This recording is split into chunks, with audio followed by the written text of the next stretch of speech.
Hi friends, നമ്മളെല്ലാവരും is am ആറിൻ്റെ കൂടെ ING ഫോം ഉപയോഗിച്ചുകൊണ്ടുള്ള ഈ ഒരു പ്രയോഗം കേട്ടവരാണ്. കേൾക്കാത്തവരായിട്ട് ആരും ഉണ്ടാവില്ല. അതിന് കാരണം ഇംഗ്ലീഷ് ലാംഗ്വേജിൽ സംസാരിക്കുമ്പോഴാണെങ്കിലും എഴുതുമ്പോഴാണെങ്കിലും ഏറ്റവും കൂടുതലായിട്ട് യൂസ് ചെയ്യുന്ന ഒരു കോമൺ പ്രയോഗമാണ് എന്ത്? ഈസ് ആം ആറിൻ്റെ കൂടെ ING ഫോം.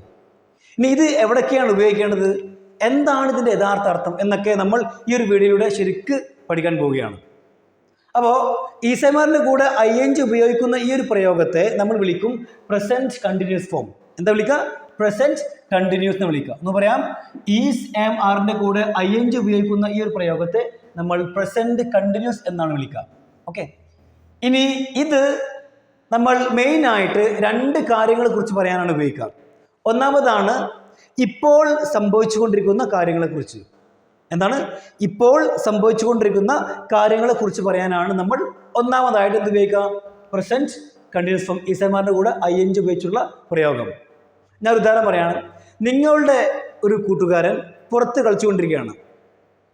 അപ്പോൾ നമുക്കിങ്ങനെ പറയാം ഇംഗ്ലീഷിൽ, he is playing outside. He is playing outside. അവൻ പുറത്ത് കളിച്ചുകൊണ്ടിരിക്കുകയാണ്. പക്ഷേ ഈ ഒരൊറ്റൊരു സെൻറ്റൻസിനെ മലയാളത്തിൽ പല ആളുകളും പല രീതിയിൽ പറയാറുണ്ട്. എങ്ങനെയാണ്? ഞാൻ അടുത്ത് പറയാണ്, ഹീ ഈസ് പ്ലേയിങ് ഔട്ട്സൈഡ്. മലയാള അർത്ഥമാണ് അവൻ പുറത്ത് കളിച്ചുകൊണ്ടിരിക്കുകയാണ്. രണ്ടാമതാണ് അവൻ പുറത്ത് കളിക്കുന്നു. മൂന്നാമതാണ് അവൻ പുറത്ത് കളിക്കുന്നുണ്ട്. ഇങ്ങനെ പല രീതിയിൽ നമ്മൾ പറയാറുണ്ട്. അതുകൊണ്ട് സെൻറ്റൻസിൻ്റെ ലാസ്റ്റ് വരുന്ന വേർഡ് നോക്കിയിട്ട് നമ്മൾ പറയരുത്. ആദ്യം മനസ്സിലാക്കുക, ഇപ്പോൾ സംഭവിച്ചുകൊണ്ടിരിക്കുന്ന കാര്യങ്ങളാണോ? അപ്പോൾ ഈസ് ആം ആറിൻ്റെ കൂടെ ING ഫോം ഉപയോഗിച്ചുകൊണ്ട് പറയുക. ക്ലിയർ? ഇതാണ് നമ്മൾ ഒന്നാമത്തെ പ്രയോഗം. നമ്മുടെ രണ്ടാമത്തെ ഈസ് ആം ആറിൻ്റെ കൂടെ ING ഉപയോഗിച്ചുകൊണ്ടുള്ള രണ്ടാമത്തെ പ്രയോഗമാണ് നിയർ ഫ്യൂച്ചർ എന്ന് പറയാം. എന്താണ് നിയർ ഫ്യൂച്ചർ എന്ന് വെച്ചാൽ? അടുത്ത ഭാവിയെക്കുറിച്ച് പറയാൻ വേണ്ടിയിട്ട്. ഒന്നാമതാണ് going on action. Going on action, ഇപ്പോൾ നടന്നുകൊണ്ടിരിക്കുന്നത്. രണ്ടാമതാണ് നിയർ ഫ്യൂച്ചർ, ഭാവിയിൽ, അടുത്ത ഭാവിയിൽ നടക്കാനിരിക്കുന്നത്. ഞാനൊരു ഉദാഹരണം പറയാണ്. Same sentence. ഓക്കെ, ഞാൻ പറയാണ്, I am coming to you now. I am coming to you now. എന്താ അർത്ഥം? ഞാൻ ഇപ്പോൾ നിങ്ങളുടെ അടുത്ത് വന്നുകൊണ്ടിരിക്കുകയാണ്, അല്ലെങ്കിൽ നിങ്ങളുടെ അടുത്തേക്ക് വന്നുകൊണ്ടിരിക്കുകയാണ് അർത്ഥം. രണ്ടാമതാണ് I am coming to you next month. I am coming to you next month. ഞാൻ അടുത്ത മാസം വരുന്നുണ്ട്, നിങ്ങളുടെ അടുത്തേക്ക് ഞാൻ അടുത്ത മാസം വരുന്നുണ്ടെന്നായി അല്ലേ? ഒന്നാണെന്ത്? ഇപ്പോൾ നടക്കുന്നത്. എന്താണ്? I am coming to you now. ഞാൻ ഇപ്പോൾ നിങ്ങളുടെ അടുത്തേക്ക് വന്നുകൊണ്ടിരിക്കുകയാണ്. രണ്ടാമതാണ് I am coming to you next month. ഞാൻ അടുത്ത മാസം നിങ്ങളുടെ അടുത്തേക്ക് വരുന്നുണ്ട് എന്നായി.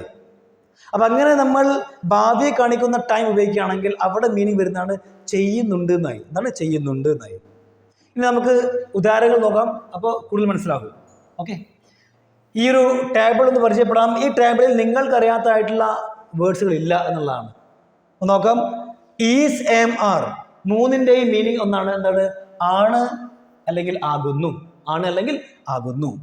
ഇനി ഇതിൻ്റെ കൂടെ വെർബ് ING ഫോം വരുമ്പോൾ അതിൻ്റെ മലയാളം അർത്ഥം ഇങ്ങനെ മാറും, ചെയ്തുകൊണ്ടിരിക്കുന്നു എന്നാണ്. ചെയ്തുകൊണ്ടിരിക്കുന്നു ഫിക്സ്ഡ് അല്ല, ചെയ്യുന്നു എന്ന് പറയാറുണ്ട്, ചെയ്തുകൊണ്ടിരിക്കുന്നു, ചെയ്യുകയാണ് എന്നൊക്കെ പറയാറുണ്ട്. Okay, clear?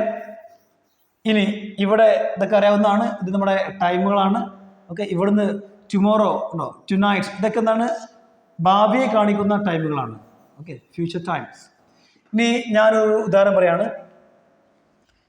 He is coming here. He is coming here എന്തർത്ഥം? അവൻ ഇവിടേക്ക്, അല്ലെങ്കിൽ അവൻ ഇവിടെ വരുന്നുണ്ട്, അല്ലെങ്കിൽ വന്നുകൊണ്ടിരിക്കുകയാണെന്നായി അല്ലേ? ഞങ്ങൾ പറയാം he is coming here now. അവൻ ഇപ്പോൾ ഇവിടെ വന്നുകൊണ്ടിരിക്കുകയാണ്, അല്ലെങ്കിൽ ഇവിടേക്ക് വന്നുകൊണ്ടിരിക്കുകയാണ്. ക്ലിയർ? ഇനി ഇതേ സെൻറ്റൻസിനെ, ഇതെന്താണ്? ഇത് ഇപ്പോൾ നടക്കുന്ന ഒരു സംഭവമാണ്. ഇതേ സെൻറ്റൻസിനെ ഞാൻ എന്ത് ചെയ്യും? ഇനി ഫ്യൂച്ചറായി കാണിക്കാം. എങ്ങനെ? ഞാൻ നൗ എന്ന് പറയുന്ന വേർഡുണ്ടല്ലോ, ഇത് ഒഴിവാക്കിയിട്ട് അവിടെ ഞാൻ ചേർക്കുകയാണ് ഫ്യൂച്ചറിനെ കാണിക്കുന്ന time. For example, he is coming here tomorrow. അവൻ നാളെ ഇവിടേക്ക് വരുന്നുണ്ട്, അല്ലെങ്കിൽ അവൻ നാളെ ഇവിടെ വരുന്നുണ്ടെന്നായി അല്ലേ? He is coming here next month. അവൻ അടുത്ത മാസം ഇവിടെ വരുന്നുണ്ട്. He is coming here next week. അവൻ അടുത്ത ആഴ്ച ഇവിടെ വരുന്നുണ്ടെന്നായി. അപ്പോൾ present continuous form is am ആറിൻ്റെ കൂടെ ING ഫോം ഉപയോഗിക്കുന്നത് രണ്ട് കാര്യങ്ങൾ കാണിക്കാനാണ്. ഒന്നാമതാണ് ഗോയിങ് ഓൺ ആക്ഷൻ, ഇപ്പോൾ നടന്നുകൊണ്ടിരിക്കുന്നതാണ്. രണ്ടാമതാണ് നിയർ ഫ്യൂച്ചർ, അടുത്ത ഭാവിയെക്കുറിച്ച് പറയാനും നമ്മൾ ഇത് ഉപയോഗിക്കാറുണ്ട്. ഓക്കെ, ഇനി നമുക്ക് കൂടുതൽ എക്സാമ്പിൾ നോക്കാം. ഞാൻ അടുത്തൊരു എക്സാമ്പിൾ പറയാണ്. She is going to work. She is going to work. Time ചേർക്കാം റൈറ്റ് നൗ അല്ലെങ്കിൽ now. She is going to work right now. അവൾ ഇപ്പോൾ ജോലിക്ക് പോയിക്കൊണ്ടിരിക്കുകയാണ്. അവൾ ഇപ്പോൾ ജോലിക്ക് പോയിക്കൊണ്ടിരിക്കുകയാണെന്നായി. ക്ലിയർ? അതുപോലെ ഞാൻ പറയാണ് പുറത്ത് മഴ പെയ്തുകൊണ്ടിരിക്കുകയാണ്. പുറത്ത് മഴ പെയ്തു. ഇതൊക്കെ ഇപ്പോൾ നടക്കുന്ന സംഭവമാണ് അല്ലേ? പുറത്ത് മഴ പെയ്തുകൊണ്ടിരിക്കുകയാണ്. പറയാം. അപ്പോൾ നമ്മൾ പ്രോപ്പർ സബ്ജക്റ്റ് ഇല്ലാത്തത് കൊണ്ട് നമുക്ക് ഇറ്റ് ചേർക്കാം. ഇങ്ങനെ ഇറ്റ്സ് റെയിനിങ് ഔട്ട്സൈഡ് എന്താ പറയാ? It's raining outside now. ഇപ്പോൾ പുറത്ത് മഴ പെയ്തുകൊണ്ടിരിക്കുകയാണ്. ഇറ്റ്സ് റെയിനിങ് ഔട്ട്സൈഡ് നൗ എന്നായി. ഓക്കെ. ഇനി നമുക്കിതിൻ്റെ നെഗറ്റീവ് വേണമെങ്കിൽ എന്ത് ചെയ്യുക? ഈസിൻ്റെ കൂടെ നോട്ട് ചേർക്കുക. അതുപോലെ ആമിൻ്റെ കൂടെയും നോട്ട്, ആറിൻ്റെ കൂടെയും ജസ്റ്റ് നോട്ട് ചേർക്കുക. That's all. അത്രേ ഉള്ളൂ. ഓക്കെ. അപ്പോൾ ഞാൻ പറയാണ് ഞാൻ ഇന്ന് സ്കൂളിൽ പോകുന്നില്ല എന്ന് പറയണം. പറയാം I am not going to school today. I am not going to school today എന്നാണ്. ഇതിപ്പോൾ ആണ്. ഇനി ഞാൻ പറയണത് ഞാൻ മറ്റന്നാൾ സ്കൂൾ പോകുന്നില്ല എന്നാണെങ്കിലോ I am not going to school the day after tomorrow. സാധാരണ നമ്മൾ ഭാവിയെക്കുറിച്ച് പറയുമ്പോൾ വില്ലല്ലേ ഉപയോഗിക്കുക അല്ലേ? I will come to you അല്ലേ? I will come to you. ഞാൻ നിങ്ങളടുത്ത് വരും. I will come to you. അവിടെ വിൽ ഉപയോഗിക്കാതെ നമുക്ക് ഇസമാറിൻ്റെ കൂടെ ING ഉപയോഗിച്ചുകൊണ്ട് പറയാവുന്നതാണ്. I am coming to you tomorrow. ഞാൻ നാളെ നിങ്ങളടുത്ത് വരുന്നുണ്ട്. I am coming to you next year. ഞാൻ അടുത്ത വർഷം നിങ്ങളടുത്ത് വരുന്നുണ്ട്. ഞാൻ പറയാണ് I am going to Delhi next year. അടുത്ത വർഷം ഞാൻ ഡൽഹിയിൽ പോകുന്നുണ്ട് എന്നായി.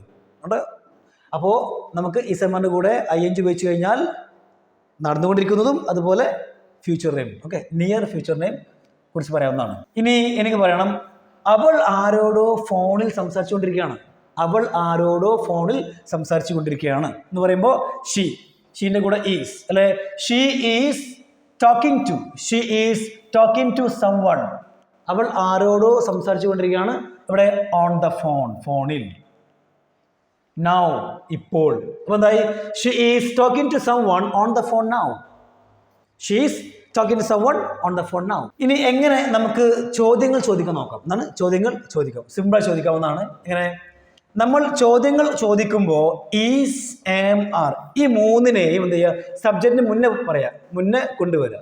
അപ്പോൾ ഞാൻ പറയാണ്, നിങ്ങൾ ചോദിക്കുകയാണ് നിങ്ങൾ എന്നോടാണോ സംസാരിച്ചുകൊണ്ടിരിക്കുന്നത്?